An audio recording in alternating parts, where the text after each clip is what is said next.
compañera maestra.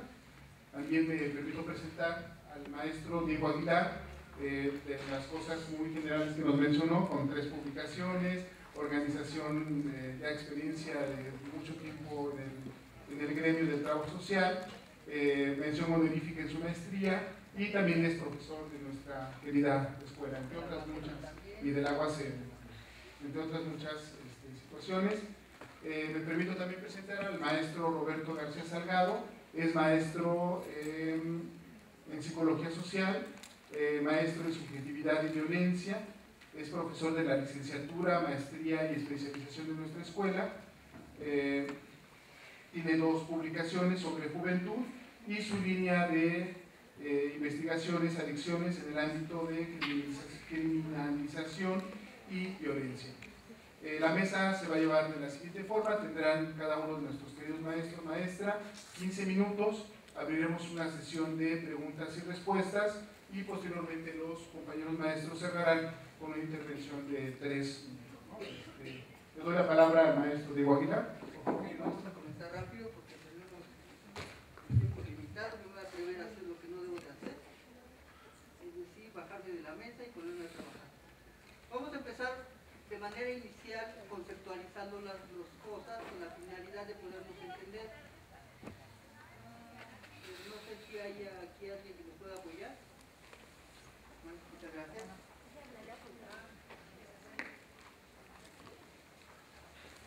Gracias, maestro. Primero, vamos a empezar con las definiciones.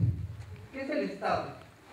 Si bien es cierto, nosotros podemos entenderlo como un ente moral, es un ente moral donde nosotros somos una parte fundamental. No voy a leer lo que dice la diapositiva porque voy a repetir, ¿no? Es aquel ente moral donde nosotros lo constituimos y somos parte. Es fundamental decir que somos parte, ¿sí? Nosotros lo integramos y ejercemos la protección de un territorio a través de la norma jurídica y con el apoyo de servidores públicos, manifestados en otro ente moral llamado gobierno. Esto es fundamental porque el Estado busca algo llamado bien público. Al buscar el bien público, lo fundamental es que nosotros tengamos una certeza basada en leyes. La siguiente, por favor. Me fascina por Rúa cómo aborda desde la teoría del Estado el Estado, porque no nada más lo ve desde el aspecto objetivo, sino desde el aspecto subjetivo, ¿sí? Y hay algunos elementos que menciona. Voy a tratar de ir rápido para llegar a la parte sustancial, que es la objetividad, lo cognoscible, lo indeleble y lo universal, por medio de una unidad, organización constitucional y autolimitación del Estado frente a los ciudadanos. El Estado se compone de territorio, ciudadanos y gobierno. El gobierno no está por encima de los ciudadanos. El gobierno se conforma de ciudadanos y los ciudadanos eligen a sus gobernantes. Ya se quitó esa idea, o ya debería haberse quitado esa idea de que somos unos. Los recursos públicos se manejan por medio de lineamientos jurídicos y el servidor público los tiene que acatar. Vamos a llegar a esa parte de la democratización. La siguiente, por favor. Bueno, pero lo importante es desde qué enfoque vamos a ver el Estado. Ya que estamos en la Escuela Nacional de Trabajo Social, hay que verlo desde lo social. Y verlo desde lo social requiere una mirada específica. ¿Sí? Si bien es cierto, podemos manejar el conocimiento transversalmente con la finalidad de que esto sea mucho más integral, ¿sí? Definimos lo social desde esta manera. Todo esto es un fenómeno que se explica o comprende por medio o a través de la reproducción o construcción entre los individuos o sujetos que conforman una sociedad reflejada en conductas o actitudes en espacios determinados. Es decir, aquello que se percibe o constata por medio o a través de la interacción entre los individuos o sujetos. Por eso es fundamental atender lo social, ¿sí? Porque todo se construye a través de la interacción entre los similares. Los ciudadanos somos similares y nosotros construimos todo. No el mercado nos construye a nosotros, nosotros construimos el mercado. Lo jurídico se ve obligado de acuerdo a nuestras formas de proceder. acordamos entre nosotros llevar un procedimiento, una normatividad, una serie de valores con la finalidad de tener seguridad y una paz social. La siguiente. Las instituciones se ven obligadas, conforme a derecho, a atender nuestras necesidades. En el momento en que no las atienden, empezamos a entrar en crisis. ¿Qué es la democracia? La democracia, podemos decirlo de una manera muy simple, es una política favorable a la intervención del pueblo en el gobierno. Predominio del pueblo en el gobierno político de un Estado. Sin nosotros no hay Estado. Esa es la lógica. Si nosotros lo vemos a través de cómo se está consolidando una forma de gobernar a través de una interacción entre los mismos individuos y entre los individuos y los gobernantes, eso nos permite decir si vamos por una democracia o no. Según yo, los recursos públicos son de todos los ciudadanos. ¿Sí? Y es menester de los ciudadanos cuidar. No hay una escuela de nadie. ¿Sí? No hay un gobierno de nadie. Son gobernantes o son autoridades administrativas que son elegidas para administrar los recursos públicos de manera que los beneficien a todos, no para que se beneficien ellos. Pero ¿por qué es tan importante la democracia? Si bien es cierto, tiene principios y valores como la igualdad, la equidad, la legitimidad, la libertad, la fraternidad, la legalidad, el pluralismo y la tolerancia, tiene su sustento jurídico que se manifiesta en nuestra Constitución Política de los Estados Unidos. Sin embargo, hay tratados internacionales que nos obligan a comportarnos de esa manera. La siguiente, por favor. Tiene que existir una gobernanza. Con estos nuevos conceptos de democracia, la gobernanza es fundamental porque nos pone de una manera simétrica con los gobernantes. ¿Sí? Los gobiernos no se gobiernan por sí mismos, se gobiernan conforme a derecho y siguiendo el fin ideológico del Estado, que es el bien común.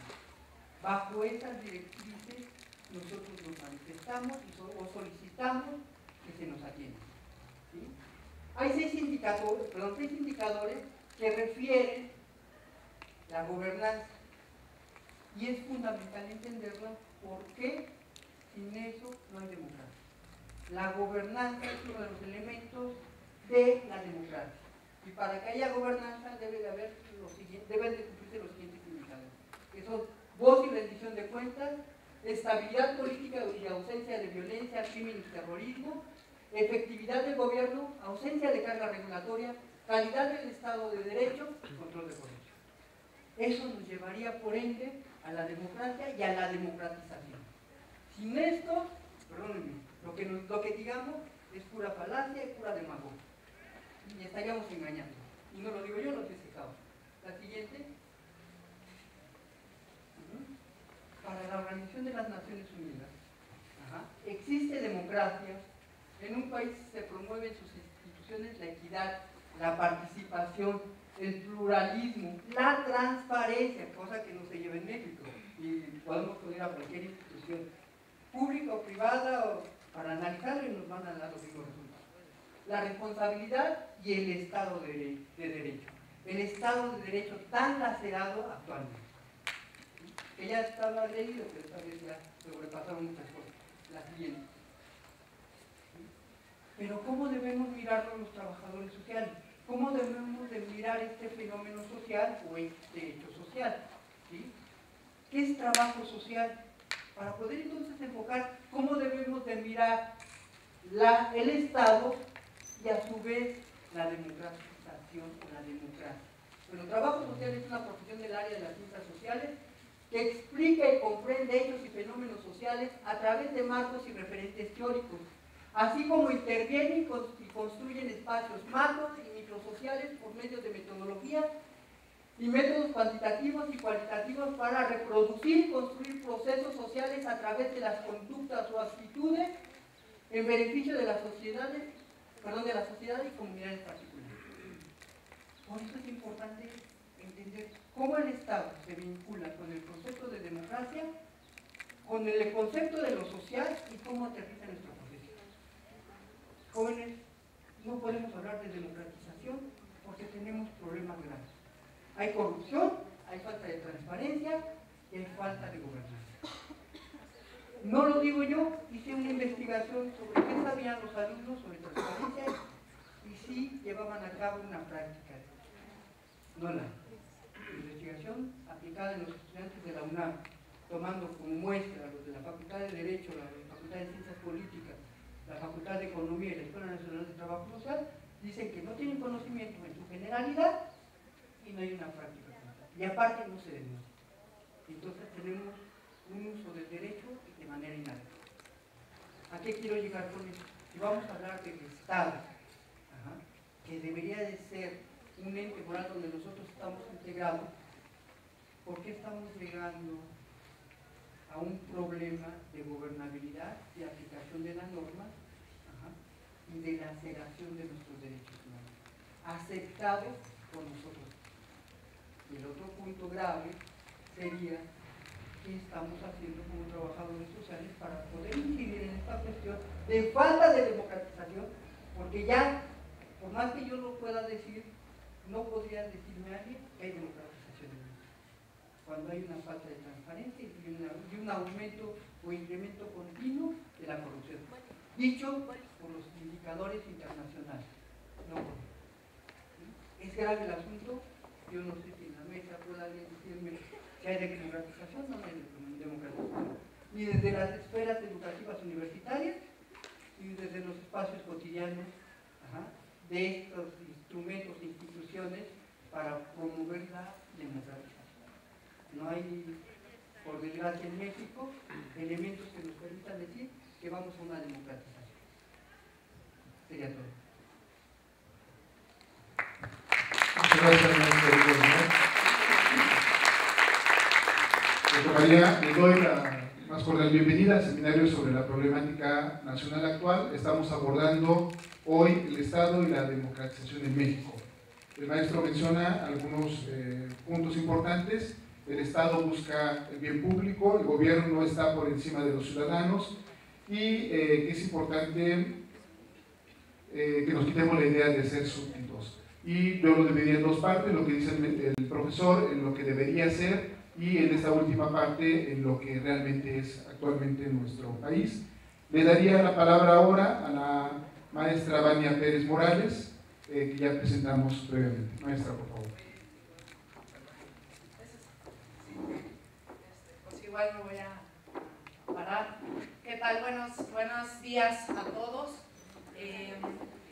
Quisiera hablarles yo más que de Estado de Derecho en términos teóricos, quisiera hablarles de Estado de Derecho y qué es lo que está ocurriendo en nuestro país hoy. Me alegra mucho que la Escuela Nacional de Trabajo Social abra un espacio para dialogar la problemática, porque nosotros que somos universitarios no podemos cerrarnos al diálogo, debemos de estar no solamente involucrados en términos de qué es lo que está ocurriendo, informarnos y generar este tipo de debates, porque no se están generando en otros lugares. Entonces aplaudo mucho que sea desde aquí, donde las prácticas que llevan a cabo los profesores y los alumnos de esta escuela tienden hacia originar políticas sociales que favorezcan a la población.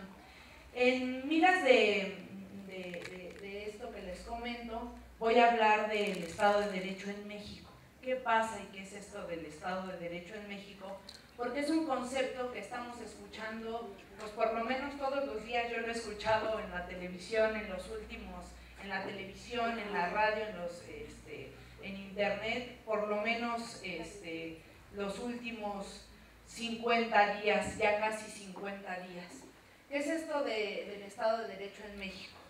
Si podemos darle adelante. Más que decirles la definición teórica sobre el Estado de Derecho, el Estado de Derecho está cimentado bajo 4 fundamentales pilares. ¿Cuáles son esos pilares?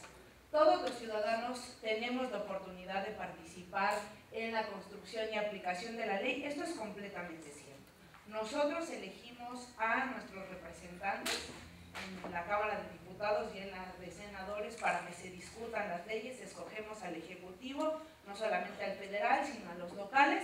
Es cierto, todos tenemos la oportunidad, los ciudadanos que al cumplir 18 años pueden emitir un voto, eso es verdad.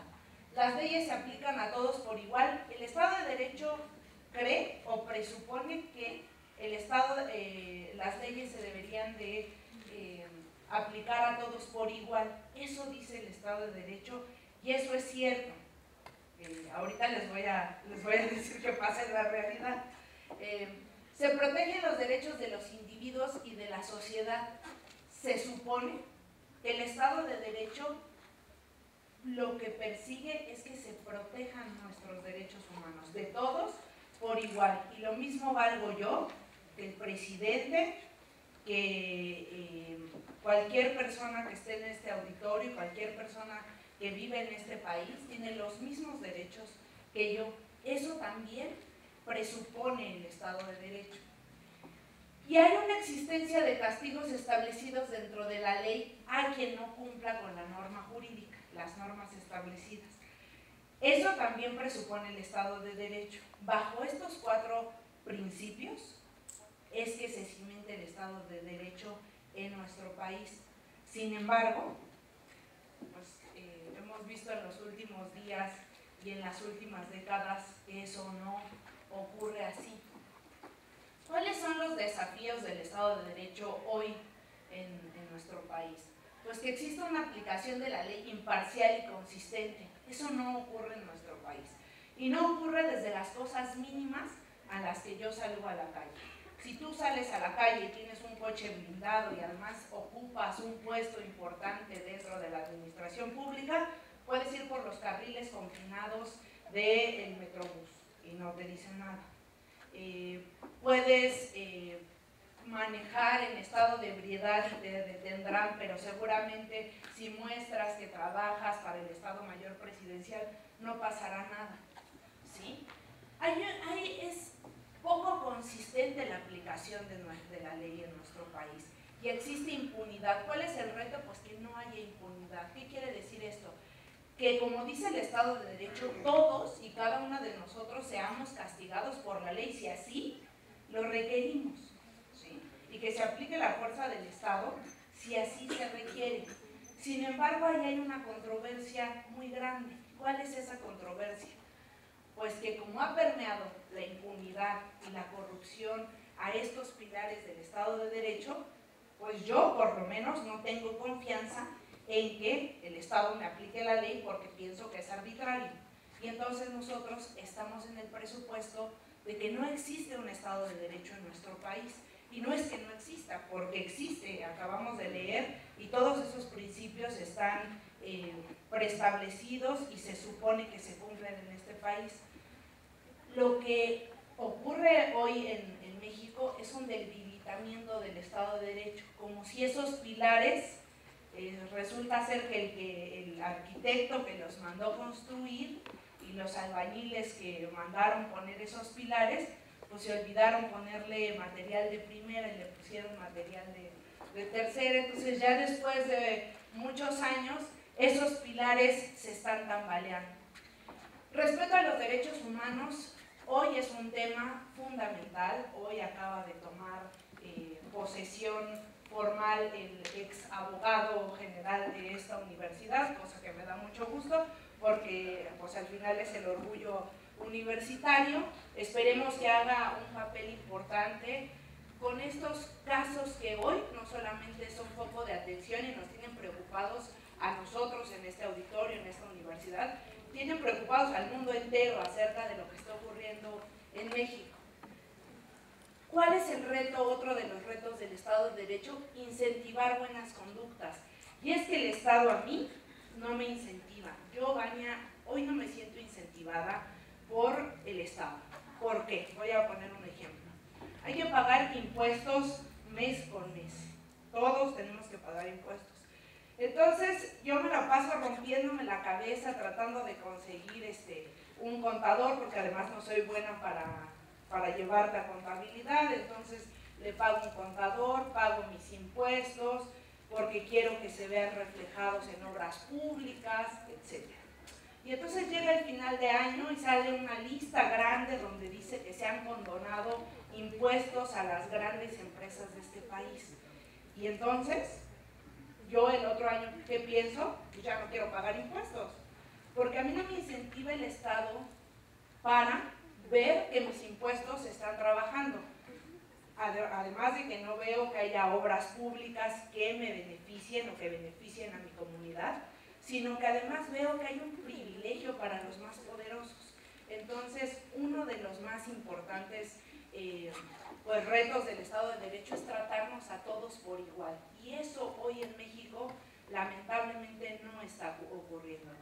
Hay trato especial para no solamente la gente que trabaja en los altos puestos de la administración pública, sino para quien mueve los dineros de este país, ¿no? Hay trato especial no solamente en la recaudación de impuestos, sino hay una serie de concesiones para ellos porque son favorecidos.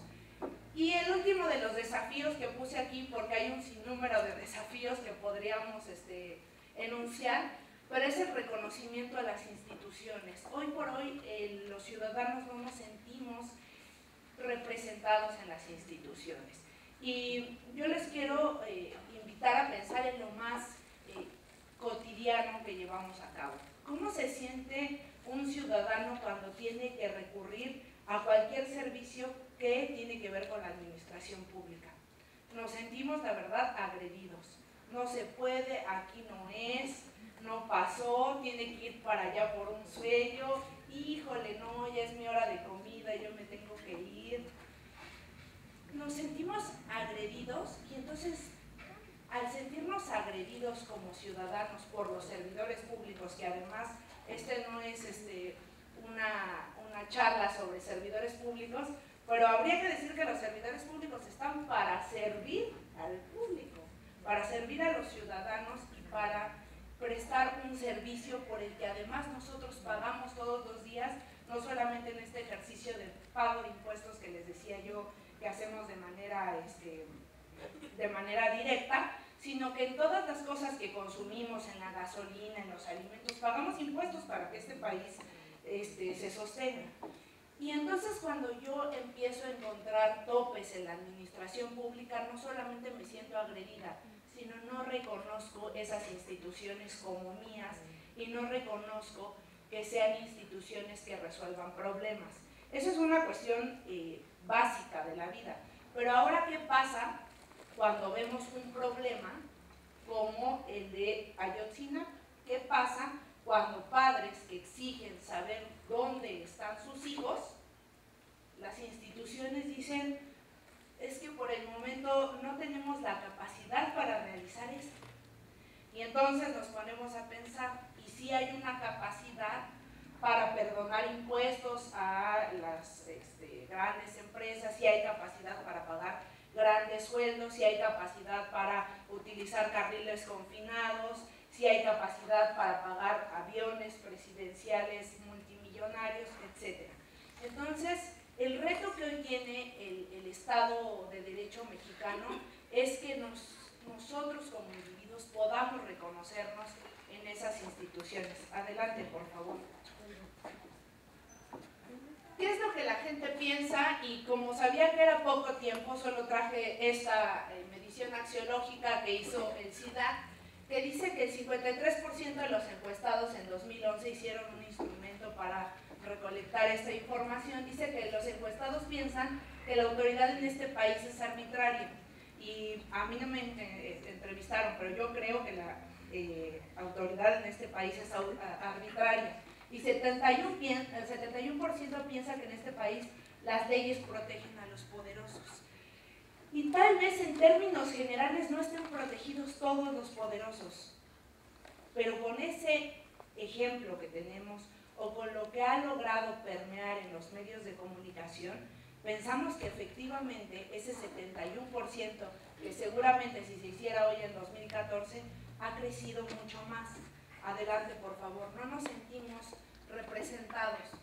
¿Cuál es el rol de las instituciones? Y yo quisiera que pensaran que el Estado de Derecho en nuestro país existe, está debilitado hoy, por eso que les explicaba que estos pilares pues están con malos cimientos, pero más que un Estado de Derecho que no exista, hay un debilitamiento institucional muy fuerte y que tiene que ver con lo que el compañero que me antecedió comentaba. ¿Qué es lo que tienen que hacer las instituciones? Y esto también no lo digo yo, sino lo dicen los expertos, es cumplir con su labor tal y como está previsto, es decir, hay lineamientos sobre lo que tienen que hacer cada una de las instituciones en nuestro país, es decir, los ciudadanos no nos inventamos que estuvieran ahí los servidores públicos haciendo actividades que se nos ocurrieron de la manga. Hay actividades para cada una de las instituciones de este país. Apego a las leyes y a los reglamentos. No existe apego a las leyes y a los reglamentos. Y he tenido que tratar con muchos servidores públicos, he dado talleres para servidores públicos de altos mandos, por ejemplo en la PGR, y dicen, ¿a poco es una falta que yo me lleve la papelería de la oficina?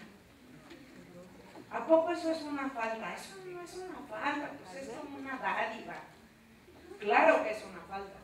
¿A poco es una falta que fotocopie aquí los libros de mis hijos? Por supuesto que es una falta.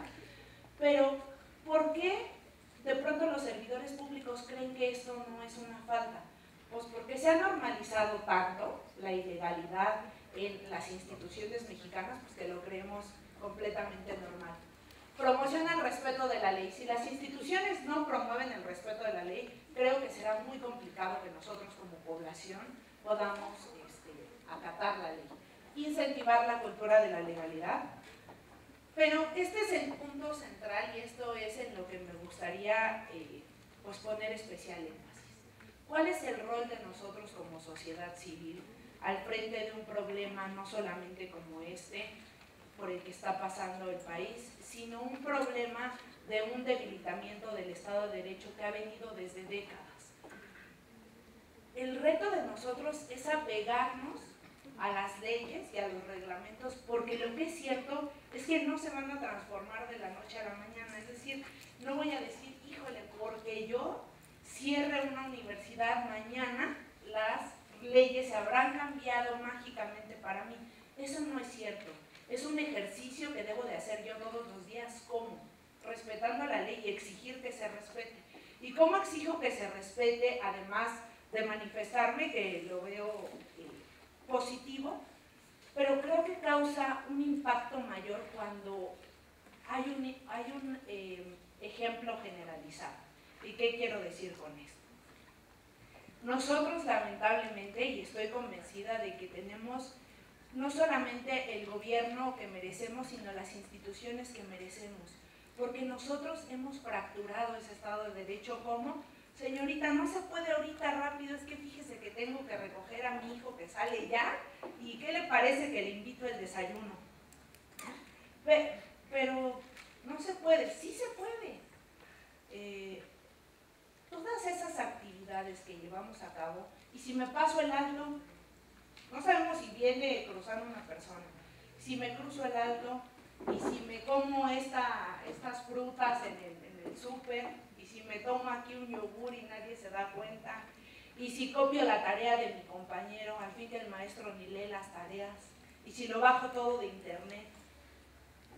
Y así les podría decir un montón de actividades que llevamos todos los días nosotros, y el policía te para y dice, ¿cómo nos vamos a arreglar? El individuo común y corriente, o sea, yo, soy la que está incentivando la ilegalidad y la debilidad de las instituciones en nuestro país.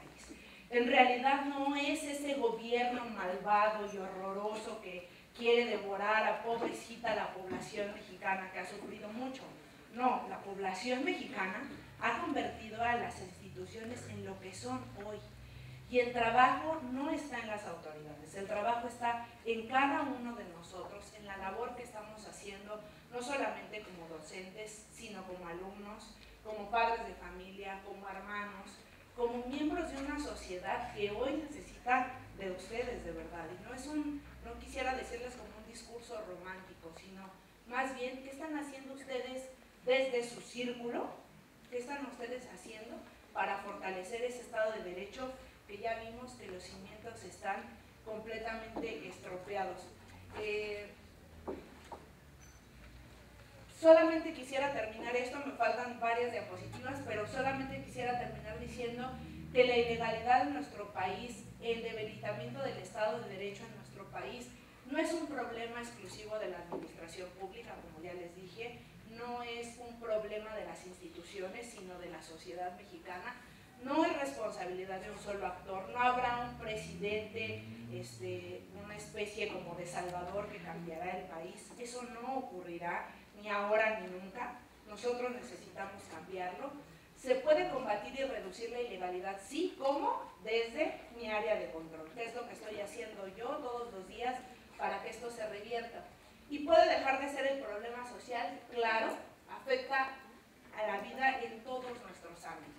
Y si ustedes dan una mordida hoy o mañana, o ustedes incentivan al debilitamiento del Estado de Derecho, los primeros afectados serán ustedes, sus familias, su comunidad, su escuela. Y no es una cuestión, venía escuchando en el radio, no es una cuestión genética, no tenemos un gen malvado los mexicanos de la ilegalidad o el Estado de Derecho no está enfermo. Tenemos un Estado de Derecho que podemos fortalecer y esa es la invitación. Muchas gracias.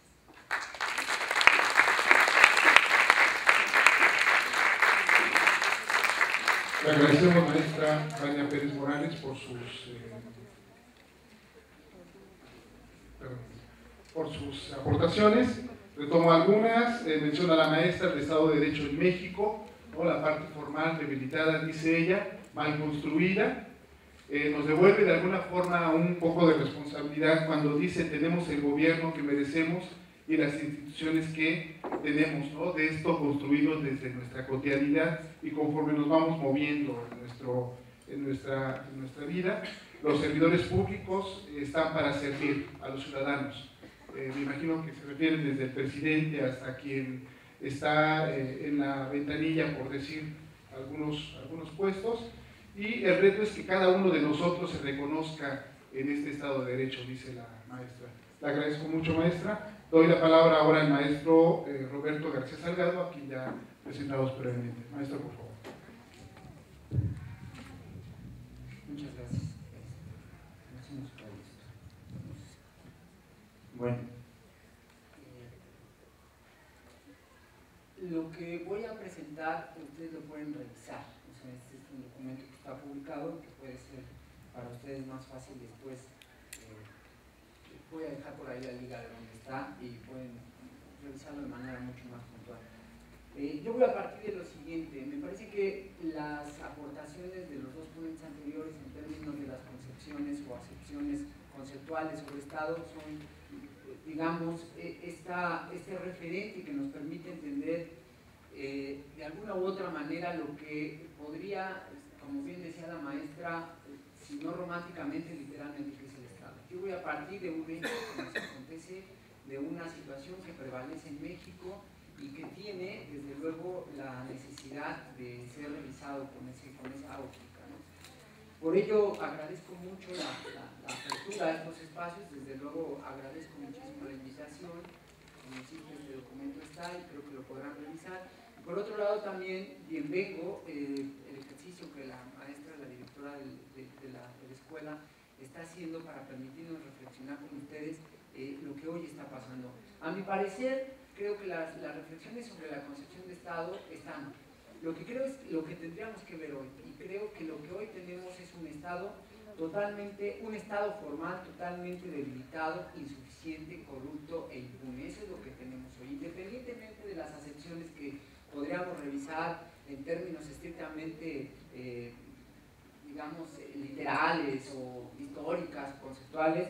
Lo que tenemos hoy es un Estado que revela la debilidad y la ineficiencia que estamos teniendo. Y cuando me refiero a esto, sí voy a hacer una diferenciación clara entre el Estado y el gobierno, que la maestra también planteaba y que yo creo que sí se tiene que hacer, porque yo creo que sí tiene la culpa el gobierno, en este caso, de lo que está sucediendo actualmente. Durante el calderonismo nosotros tuvimos un protagonismo político que emprendió una famosa guerra contra las drogas, que tiene como resultado el rutilante fracaso y Desde luego, hoy por hoy una cifra que no podemos precisar si fueron 150,000 o no muertos. Hoy tenemos 43 desaparecidos y tenemos 6 muertos en el estado de Guerrero, de Iguala, que nos ha conmocionado a todos. Pero en el sexenio anterior tuvimos más de 150,000 muertos. México tiene aproximadamente 8,000 personas desaparecidas forzadas. O sea, todo lo que ustedes han visto en el desarrollo de este encuentro de osamentas o de cadáveres en un estado que parece, o en un país que ya parece una fosa pues clandestina, o ya no tan clandestina, pues una fosa común, ya por todos conocida, tenemos casi 8,000 desaparecidos en México. De tal manera que lo que ha habido en México sí es, sin duda alguna, un fracaso de la participación del gobierno y un deterioro del Estado. Quien ha deteriorado el Estado es el gobierno. Ahora, ese deterioro tiene que ver particularmente con un proceso de criminalización que se ha dado en el ejercicio de los derechos que bien planteaban los maestros.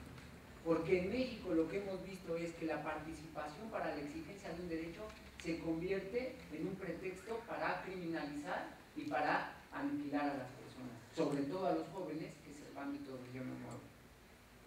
De tal manera que lo que hemos visto es una visión política presidencial en donde el objetivo es acabar con toda la participación política o con toda la participación social que ponga en entredicho el ejercicio de lo que es hoy por hoy estado formal que podríamos entender como estructura patrimonial y extractiva, porque se refiere básicamente, ustedes pueden ver lo que pasó ahorita con el White House on the Hills, ¿no? La Casa Blanca de las Lomas, o pueden ver lo que está sucediendo ahorita con todo lo que están encontrando. Si nosotros no afectamos lo que llamamos las estructuras patrimoniales, entonces estaríamos teniendo el gran problema que marca Buscaglia, que es no hacerle nada al crimen organizado, ni a ese crimen organizado que yo ya le llamo crimen organizado, institucionalizado y legal, que tiene que ver con los políticos, que tiene que ver con los empresarios, que tiene que ver con los cuerpos policiales. Ese es el Estado que tenemos, ese es en realidad lo que estamos viviendo actualmente, ese es el Estado que nos está hoy a todos atravesando de manera no simbólica, sino de facto. El periodo transcurrido durante el panismo nos dejó ver esta condición. La vuelta al PRI es un momento interesante en la discusión de esta condición de Estado, porque encontramos un Estado colapsado institucionalmente y una impunidad que se instala en la población como una realidad represiva característica de este gobierno.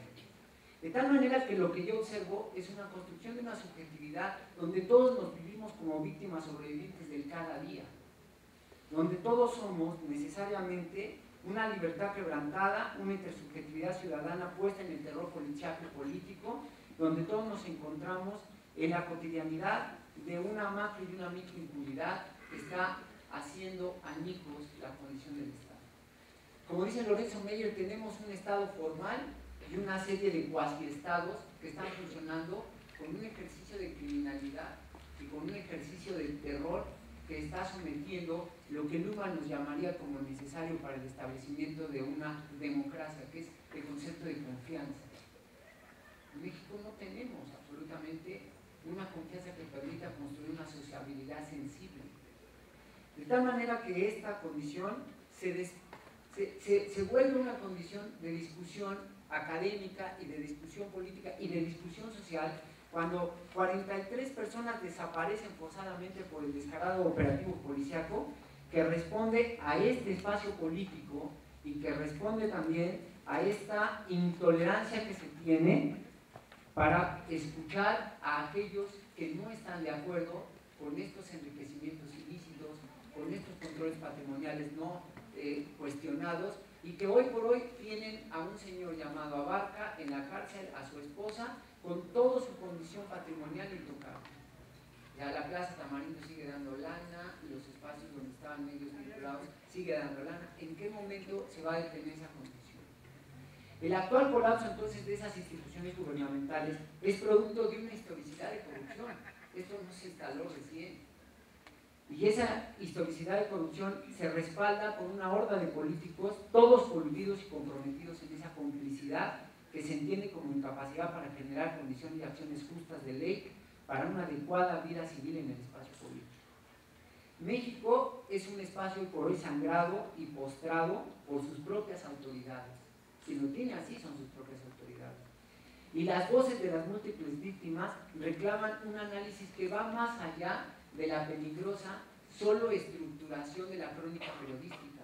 Requiere un análisis social de lo que está sucediendo. Requiere un análisis de lo que va a pasar el año entrante con este proceso electoral y que tiene que ver con todo este daño que se está generando a partir de toda esta postergación que está haciendo el gobierno con respecto a los 43 normalistas desaparecidos forzadamente. De tal manera que hoy tenemos una construcción subjetiva interesante. Son los jóvenes de Ayotzinapa, los jóvenes de Tlatlaya, los jóvenes vinculados al crimen organizado, los jóvenes desaparecidos, los jóvenes que prendieron la puerta del Palacio Nacional, los jóvenes que atacaron ciertos espacios. Hoy tenemos la construcción de una figura que se suele capitalizar política y partidariamente para descalificar cualquier movimiento. Y estos son también las principales víctimas, los principales muertos en esta condición de colapso institucional, son los jóvenes. En este país tenemos aproximadamente 38.2 millones de jóvenes entre 12 y 29 años de edad. El instituto que está destinado a atender a estos jóvenes recibe un presupuesto de 350 millones de pesos aproximadamente, que si lo multiplicamos por los 38 millones de jóvenes, hace 9 pesos para atenderlos por cada joven, 9 pesos. Que si le quitamos los salarios de los funcionarios públicos, les deja como 40 centavos. O sea, ¿estamos frente a una problemática institucional? Claro que sí, porque estamos viendo que hay gente que está cobrando una cantidad impresionante de dinero, de la cual se está beneficiando exclusivamente como funcionario, pero no como quien está respondiendo a esta condición de juventud. Entonces, a los ojos de esta condición que estamos viviendo, quiero rescatar lo siguiente. Nosotros estamos viviendo un colapso de instituciones como resultado de la podredumbre partidista. Hoy vemos esta discusión de estos, como dice Lorenzo Meyer, de estos cuasiestados que están vinculados a los grupos partidistas. Y hoy vemos que un PRD está totalmente empuercado y vinculado con toda la cuestión esta de la detención. Vemos un PRI que también está haciendo caso omiso de todo lo que está pasando, y un panismo donde vemos que siguen subiendo videos de gente que está bailando para postularse después como diputado, ¿no? La violencia, entonces, en México se ha convertido en una reiterada palabra de crónica periodística, de análisis académico, de alegato político y sobre todo de conversaciones informales, que desvela y coloca en el ámbito de la información y la reflexión la cruda realidad que vive México. Pero ¿cuál es el papel verdaderamente que juega esta violencia? ¿De qué violencia estamos hablando? Hemos revisado hasta el cansancio la violencia estructural, la violencia simbólica, la violencia de Estado. ¿De qué violencia estamos hablando ahora? Es decir, estos conceptos todavía nos sirven como para entender lo que estamos viviendo en este momento en México. Es de destacar que una presencia ha sido reiteradamente puesta en la opinión y en la crónica periodística, y es ese sujeto visible que se llama joven. Los jóvenes han retomado las locuciones de los medios y las han llevado a un fenómeno social que se llama movimiento social, que se llama, de alguna u otra manera, quiero modificar esta idea que hemos tenido como los movimientos sociales, que es hoy más que nada una práctica frontal a la exigencia ya no de discursos demagógicos y ya no de promesas efectivas, sino exigencias de controles patrimoniales, exigencias de renuncias, exigencias de acaboses de quienes están jugando con estas condiciones. Entonces, la violencia acontecida en los espacios es circunscripta y especializada, porque tiene que ver con instituciones políticas y tiene que ver con instituciones especializadas, y remite desde luego a prácticas que han proliferado ante todas las condiciones sociales de producción del discurso y que han proliferado también en la búsqueda de protagonismos, en donde los políticos lo que han buscado, como dice Lorenzo Meyer, es establecer más bien pactos contra México que pactos por México, ¿no? Hoy hemos pasado de los pactos a los plazos. Enrique Peña Nieto tiene que llegar hoy o mañana a México y se va a encontrar con este país, que lo dejó por algunos 7 días en un stand-by, esperando que todo se calmara, ¿no? Esperando que Murillo Karam nos hiciera creer que ya están las bolsas y que los estudios mitocondriales de Innsbruck nos va a dar la respuesta de que ya están muertos, y que nos recuerda un poco lo que planteaba Hannah Arendt, ¿no? Que hemos llegado a la burocratización de la cosificación de la muerte, ya los encontramos, ahí están, se cierra el expediente, listo, ¿no? Ahí está, ya encontramos a los malos están en la cárcel, sigamos, el país va adelante, lo estamos moviendo. Me parece que la impunidad es el abordaje de estos acontecimientos, y cuando me refiero a impunidad, estoy siendo claro en la demanda de que tenemos que esperar justicia ante lo que está pasando en México, es decir, ordenamientos sociales basados en afectar los controles patrimoniales, realizar verdaderamente programas sociales preventivos, acabar con la impunidad y desde luego, y muy por supuesto, creo yo, desvincular el aparato jurídico de la fuerza ejecutiva, pues del poder ejecutivo, para que puedan ser llamados cualquiera a dar cuentas en ese espacio. Algo como lo que hizo Colombia. Colombia puede sentar a cualquiera de sus diputados, senadores, presidentes, lo puede sentar, lo puede juzgar. Pero acá, el sistema jurídico no puede hacer llamado a ninguno de ellos porque depende del poder ejecutivo. Y aquí hasta para un presidente municipal tenemos que tiene fuero y no podemos ni siquiera tocarlo por las razones obvias de lo que conocemos en nuestro país. La responsabilidad de las autoridades entonces crece por esta condición, y cuya reacción nos permite entonces preguntarnos ante la indignación cuál sería entonces la participación que tendríamos que tener. En este documento que ustedes encontrarán acá, yo lo que estoy planteando es una reinvención del espacio público a través de una reinvención de la política. Estoy planteando también la construcción de sujetos autónomos y también, desde luego, una construcción ética personal. En ese sentido, podríamos entonces llevar a una discusión suficiente y necesaria para que la pregunta pudiera darnos como respuesta cómo poder delimitar la corrupción y la impunidad, no solo desde el hecho de la denuncia, sino desde el hecho de la ventilación de quien la ejerce y desde el hecho de quien, con esa impunidad y con ese colapso de las instituciones, ha logrado, desde luego, establecer una atmósfera de horror y de temor para tratar de acallarnos. Hoy por hoy, creo que esto ha dado lugar a una respuesta contraria a la que hubiera esperado. La gente está afuera, los estudiantes están afuera, las autoridades están dando estas oportunidades de discusión académica y social, es decir, hoy por hoy tenemos la posibilidad de generar el Estado, de neutralizar los feudos criminales y de superar etapas de miedo como planteamiento. Y esto tendría que ser a partir del reconocimiento de que sí es necesario desactivar injusticias de distribución de riqueza, es necesario constituir una nueva ética, es necesario, por supuesto, recuperar la confianza, y es necesario entender que contrarrestar la impunidad solo se puede hacer cuando no esté avalada por la propia impunidad. Y esta sí la genera el gobierno. Entonces, creo que ahí está, esta es un poco mi reflexión, y creo que si hoy tendríamos que hablar de Estado y democratización, tendríamos que hablar de este Estado, tendríamos que hablar de esto que está sucediendo, y tendríamos que reconocer que sí es un gobierno el que ha generado estas condiciones estrictamente que estamos viviendo hoy, que se llama violencia, que se llama horror, que se llama miedo, y que lo estamos superando particularmente a través de la movilización social. Gracias.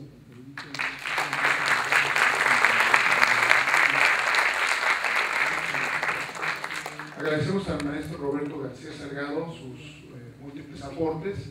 Solo retomaré algunos, ¿no? Menciona el maestro que hoy tenemos un Estado formal debilitado, corrupto. Diferenciar entre el Estado mismo y el gobierno, señala los múltiples, más de 8.000 desaparecidos en el sexenio pasado, el fracaso del gobierno y el deterioro del Estado mismo, la exigencia del derecho da la oportunidad de criminalizar a quien pretende ejercer ese derecho. Un Estado colapsado, y retomo esto último que decía, es importante para poder de alguna forma contrarrestar esta condición actual, reinventar fomentar la reinvención del espacio público y una construcción ética personal. Abrimos una sesión de preguntas. Maestra, por favor. Bueno, buenas tardes, buenos días. ¿Sí me oyen o? Sí. Bueno, pues muchas gracias por esta oportunidad de dialogar. Yo soy trabajadora social, licenciada y maestra en trabajo social y soy profesora por asignatura de esta. Yo tengo algunas dudas, estuve tratando de seguir la secuencia, por ciertos momentos sentía que era demasiadas ideas. Entonces, bueno, un comentario para la maestra Vania. Yo también estoy de acuerdo en que la responsabilidad personal es muy importante, que nosotros necesitamos adoptar una postura. Y algo no me quedó tan claro, bueno, sí me quedó claro, pero es una disiento desde este punto de vista. Es cierto que no han podido resolver el problema de los desaparecidos, como muchos desaparecidos, porque como que hemos minimizado las cosas, donde hay 30 personas, yo no sé si ustedes alcanzaron a ver en la televisión a familias de Iguala con la foto de sus desaparecidos, porque como digo, aprovechando el viaje de todos los forenses y de los argentinos y todo esto, pues traigan las fotos y díganme desde cuándo se les perdió, pues a ver si aparece entre los otros 30 o 40 o ya perdí la cuenta de los de Iguala. Entonces, a mí me parece que esto no se puede comparar de si pueden o no pueden identificar a desaparecidos y si están desaparecidos o muertos, con la posibilidad de un gobierno que da permiso de circular por una vía donde no se puede circular. Me parece que la comparación es un poco desafortunada. Si ellos pueden hacer circular donde no se puede y pueden hacer favores, es un poco desafortunado desde mi punto de vista compararlo con la magnitud de las dificultades que ahora estamos viviendo. Otro punto también que me parece vale la pena considerar, en estos debates tendríamos que puntualizar una serie de términos, y uno sería los servidores públicos, que efectivamente son públicos pero no son servidores, y todos hemos padecido la condición, que no nos cobren equivocadamente el predial y que nos pongan el predial del año 13 en el 13 2 veces, porque si va uno a reclamar, por eso están de vacaciones y lo que quieran, historias de estas, incluso hubo un concurso de trámite, al peor trámite, un concurso para ganar por el peor trámite, y además está mal dicho, es por la quien escriba el peor trámite, ¿no? El asunto es que los servidores públicos pues son de muchos partidos, entonces aquí hay un problema, sobre todo, de que los servidores públicos que pertenecen a partidos políticos no están haciendo su trabajo. No es lo mismo un servidor público del DF que un servidor público de Guerrero, del DF y de Guerrero a lo mejor sí porque es el mismo partido, pero un servidor público donde está el PRI por años y donde está el PAN. Entonces sí creo que, estoy de acuerdo con el asunto de los servidores públicos, además hay buenos servidores públicos y están haciendo grandes diferencias con la tercera edad y los minusválidos y no sé qué, y entonces ya es más fácil. Pero creo que eso valdría la pena puntualizarlo. Ahora, en cuanto al maestro doctor Roberto Salgado, bueno, Diego, pues estoy de acuerdo, tu postura, etc., en el sentido que fue algo descriptivo, ¿no? Esto es el Estado, esto es el Estado de Derecho. En cuanto al maestro doctor Roberto Salgado, bueno, yo estuve apuntando una serie de situaciones. Efectivamente, el gobierno no es el Estado, pero sí creo que el gobierno está corrupto, también por falta de la actitud de los ciudadanos, de todos nosotros, que los adultos algo hicimos mal y que no logramos desde las familias. Yo soy maestra de familia y vida cotidiana, no buscamos en nuestros hijos, en nuestros parientes, en nuestros alumnos la participación ciudadana por causas adecuadas, de manera que sea una propuesta y no una mera protesta. Protestar es muy fácil, quejarse nos quejamos todos, a todos nos cae mal, pero necesitaríamos tener propuestas concretas y bueno, ok, esto está mal, ¿y qué propones? Y eso no lo hicimos y no nos lo enseñaron ni la escuela, bueno, no digo la Escuela Nacional de Trabajo Social, pero no lo aprendimos ni en la primaria, ni en la secundaria, ni en la formación cívica y ética, ni en mis clases de civismo del siglo pasado, no lo aprendimos o lo aprendimos mal. Entonces ese es un punto. Y sí, entonces sí somos responsables del gobierno que tenemos, por supuesto que lo somos, en ese sentido. Otro punto también es que hablamos del número de muertos del sexenio pasado, pero aquí lo único que pasó en este sexenio fue el silencio. Yo no soy demógrafa, no domino muchísimos muertos, muchísimos, y lo único que hicimos en este sexenio que se ha hecho pues es no hablar de ellos. Entonces todos nos sentimos mucho más relajados porque pues bajó la tensión, pero los muertos seguían. Y luego otro punto también que me parece muy interesante es que, perdón, es que con el micrófono ya no puedo hablar bien. Estamos hablando de 43 muchachos desaparecidos de Ayotzinapa, que prudentemente no estamos centrándonos nada más en ellos, y no se llama Ayotzinapa y consecuencias, pero no hablamos, por ejemplo, de los aguiluchos, del aguilucho que mataron, del chofer que mataron, del taxista que quedó para siempre incapacitado por la pierna y de la mujer que iba en el taxi que también se murió. No hablamos de lo que están sufriendo, de lo que sufrió aquel muerto de la gasolinera que incendiaron precisamente, desgraciadamente, los muchachos de Ayotzinapa, y que hubo un empleador, un trabajador de la gasolinera que por ir a proteger la bomba murió quemado, y no se murió luego, estuvo agonizando. No hablamos de lo que sufren los trabajadores de Acapulco, que están sin empleo, que están viviendo un sistema de gran miedo, que además han vivido las personas de Acapulco también la corrupción de los gobiernos, por ejemplo, el haber construido en terrenos, perdón, no domino los términos, pero en humedales, donde se ahogaron no sé cuántos, por una corrupción tremenda del gobierno, que casualmente pues era de un X partido y que se corrompió a tal punto que murieron muchísimas personas, de las que no se habla, ¿verdad? Pero una pobre señora que puso a sus niños arriba del refrigerador para ir a pedir ayuda, pues cuando regresó, ni niños ni refrigerador. No hablamos de que hay muchas personas de buena voluntad, gente trabajadora en Acapulco, que por esta violencia tan tremenda los matan porque se los confundieron. Entonces yo creo que el asunto de Ayotzinapa es la gota que derramó el vaso, que desde luego a todos nos tiene consternados, pero que la perspectiva es mucho más amplia, que efectivamente me gustó mucho los puntos finales del maestro: colapso de las instituciones por podredumbre partidista, un pacto contra México, pero es que los partidos son muchos. Maestra. Ya voy a acabar. Le agradezco. Gracias. Entonces, yo lo que propongo, me gustan mucho las propuestas, pero sugiero que sean operativas y que logremos llegar a acuerdos en lo que nos unifica y no poner el dedo en la llaga en lo que nos desune. Gracias. Le agradezco mucho, maestra. Daremos espacio para algunas 2 preguntas más. Por favor, comentarios, preguntas. Perdón, lo veo acá. Sí, por favor.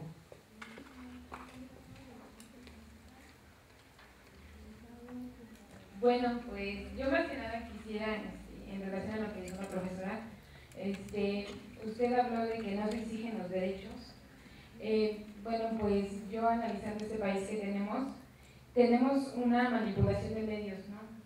¿Cuánta gente aquí en nuestro país no tiene educación? A lo mejor nosotros pensamos en esta perspectiva porque nosotros ya, no puedo decir que ya estamos, obviamente sabemos todo, pero pues usted tiene un poco más de conocimiento. Entonces digo, sí, uno como sociedad tiene la responsabilidad de hacer un cambio social. Uno como sociedad a lo mejor sí ha fomentado en la situación de la corrupción, en esta situación que nosotros tenemos como Estado, pero yo más que nada igual siento que este problema va más allá. Este problema va más allá. ¿En qué sentido? Mi problema es la educación. Yo lo planteo desde la educación. ¿Por qué? Porque hay mucha gente que sí que tiene esta situación del analfabetismo, que no piensa igual que nosotros como trabajadores sociales creo que tenemos esa responsabilidad de ir y despertar a la gente y decirle, ¿sabes qué? Este gobierno no nos conviene, este gobierno nos está tratando así, pero muchas veces yo creo que la gente, más que preocupada por esta situación, está preocupada por la subsistencia, por este medio de manipulación que tenemos y que vivimos hoy. Más que nada, bueno, yo quisiera plantear eso. Me gustó mucho la postura del último profesor y pues para mí sería esto con relación a lo que se menciona. Gracias. Compañera, desde muy acertado, pues que muy aparte de estar ya dando procesos de paros, de marchas y eso, pues que sí teníamos que llevar a cabo cosas más contundentes que dieran resultados. Y bueno, ella mencionaba, y es muy cierto, que nosotros como jóvenes, siendo la generación de jóvenes más grande que se ha visto en México en la historia, que va a cambiar la pirámide poblacional y todo eso que ya sabemos, que ya deberíamos de recuperar nuestra legitimidad y credibilidad en la imagen como estudiantes y la relación que tenemos en los procesos políticos y sociales. Como usted lo mencionaba, esto de las marchas, la quema de la puerta y eso, muy aparte de que los destrozos que se hagan durante todos esos procesos, sean o no de estudiantes, bueno, yo opino que pues no debemos de deslindar la mirada hacia este lado de lo negativo, sino que buscar formas nuevas para legitimar nuestra imagen como jóvenes ante la sociedad, para que la sociedad no siga pensando que somos porros, que somos huevones, que somos flojos, porque me ha tocado así ir en el transporte público, escuchar que los jóvenes que van en el metro, los del IPN en este caso, que van echando sus porras porque van a ir a una marcha para defender sus derechos ante la universidad, y que una madre de familia con su hija diga, no, es que han de ser unos porros que han de ir a hacer desmadre. Bueno, en esa ocasión tuve la oportunidad de voltearme con la señora y explicarle la situación, explicarle el porqué del IPN, de los estudiantes, su proceso. Y bueno, me pude dar ahí cuenta que cuando le hago el comentario a la señora, ella cambia su perspectiva y dice, bueno, entonces están en su derecho de llevarlo a cabo y de buscar las formas para hacer el cambio. Entonces, ese tipo de formas y de que nosotros le hagamos ver a la gente el por qué se hacen los procesos que hacemos y buscar nuevos procesos es una forma de legitimar nuevamente nuestra imagen ante la sociedad. Como usted lo mencionaba, me gustaban muchos comentarios que usted mencionaba de la reinvención del espacio público y de la política, pero ya en esa reinvención ya tiene que estar más inserto el joven, porque como lo vuelvo a mencionar, ya somos muchísimos jóvenes los que vienen saliendo a la sociedad, y no hay mucho espacio para ellos, ¿no? Entonces tenemos que hacer esa reinversión y esa legitimidad de los espacios. Te agradezco mucho, compañera. Para cerrar ya esta sesión, le voy a dar a cada uno de nuestros compañeros, compañera ponente, 3 minutos para su reflexión. Maestra, por favor. Antes que nada quiero ofrecer una disculpa si se entendió que minimicé o que la cuestión del carril confinado era comparable a esto. No es para nada comparable, por supuesto que no, yo ofrezco una disculpa por eso, pero lo que yo quise explicar es que en la medida en la que nosotros permitimos que hechos tan cotidianos y tan sin importancia como este que mencioné vaya siendo permitido por cada uno de nosotros, en la medida en que nosotros le hemos permitido a la administración pública de este país que se pasen esas cosas, es en la medida en la que hemos contribuido que hoy haya una administración pública en algunos estados coludida junto con el narcotráfico. Es parte de la relación que tenemos nosotros de responsabilidad. El gobierno y la ciudadanía no podemos verlos desarticulados. Es decir, nosotros no somos una ciudadanía y el gobierno vive en otro planeta y nosotros en otro planeta. Estamos completamente articulados y nuestras acciones es un reflejo del gobierno y viceversa. No quiere decir que yo haya tomado la decisión de tener estos gobernantes. Yo no me desperté y seguro ninguno de ustedes se despertó para tener y dijo, hoy quiero decidir tener estos servidores públicos. No es, pero es una decisión consensuada que hacemos por medio de esta democratización y de estas formas que nos explicaba el profesor, cómo nosotros llevamos a cabo la legitimidad de este Estado que no ha legitimado a la sociedad civil.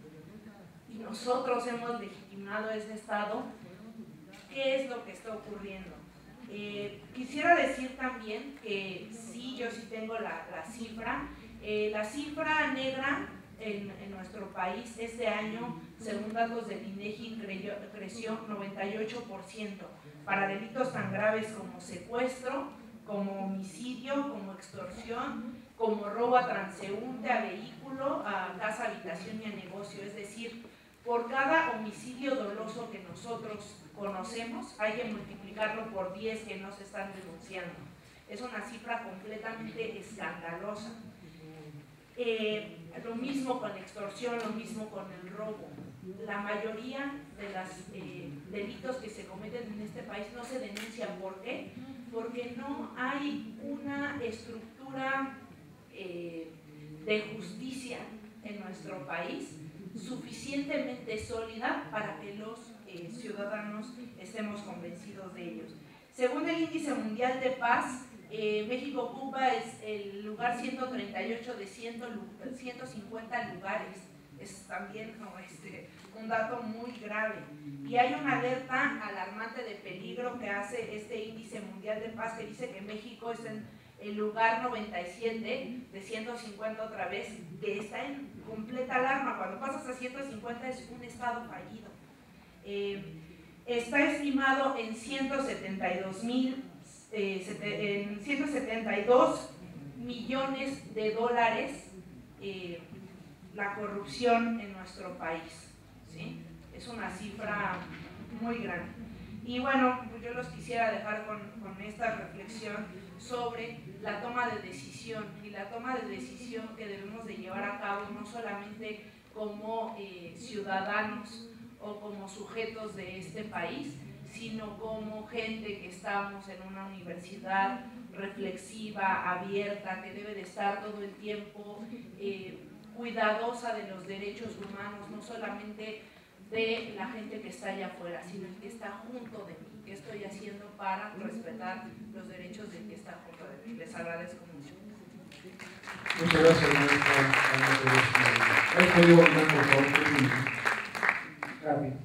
De acuerdo al Banco Mundial, existen 3 formas básicas de corrupción: desvío de recursos públicos en beneficio propio, de amigos o familiares; corrupción administrativa, esta es la que más se da, por la que se distorsiona la implementación normativa de las leyes, normas, regulaciones o trámites públicos para beneficiar o perjudicar a ciudadanos, grupos sociales o rivales políticos; captura del Estado, conjunto de acciones o actitudes que toman individuos, grupos o empresas para influenciar el proceso de formación de leyes. ¿Por qué hago mención de esto? Porque mientras no atendamos, ataquemos y combatamos esta situación, va a seguir. Los servidores públicos se les paga, ¿sí? Todos somos servidores públicos, incluyendo los que estamos en la mesa, ¿sí? Tenemos que tratar de optimizar los recursos en beneficio de los ciudadanos.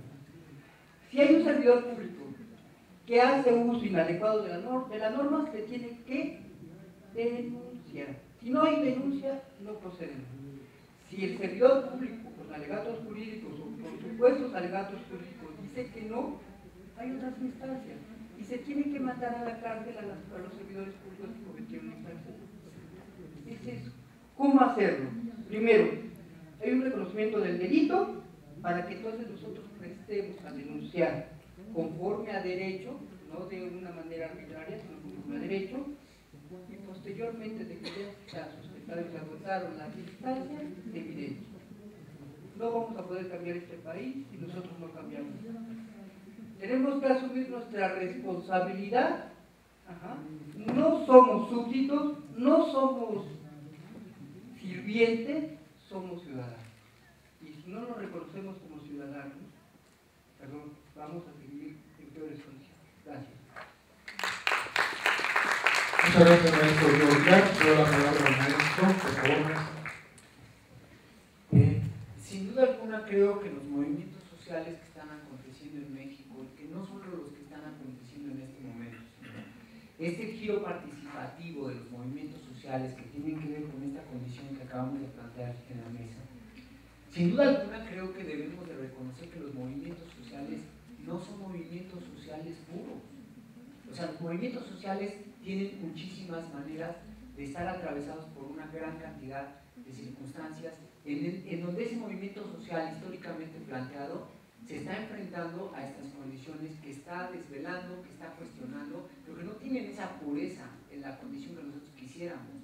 O sea, aquí retomaría lo que dijo la maestra, y no estoy planteando cuestiones estrictamente románticas, de decir voy a salir a movilizarme en el completo orden y todos nos identificamos, como la absurda propuesta de Yorosochi cuando decía, no, es que no son todos del pueblo, sí, sí, te mostramos la credencial y hay otros que no la tienen, pero el movimiento social no es restringido, ¿sí?